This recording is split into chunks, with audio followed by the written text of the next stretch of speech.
Hello friends, in today's video I'm gonna be walking through how to change your domain name on Shopify. But before getting started this video, make sure to subscribe. How to 1 minute.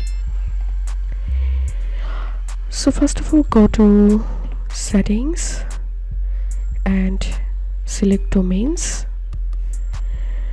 So right now I don't have any domain connected here, but if you have connected your domain, then go to settings, domains. In the primary domain section, click change primary domain.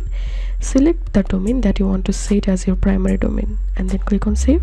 And after you change your primary domain, the new primary domain is displayed to customers who visit your online store.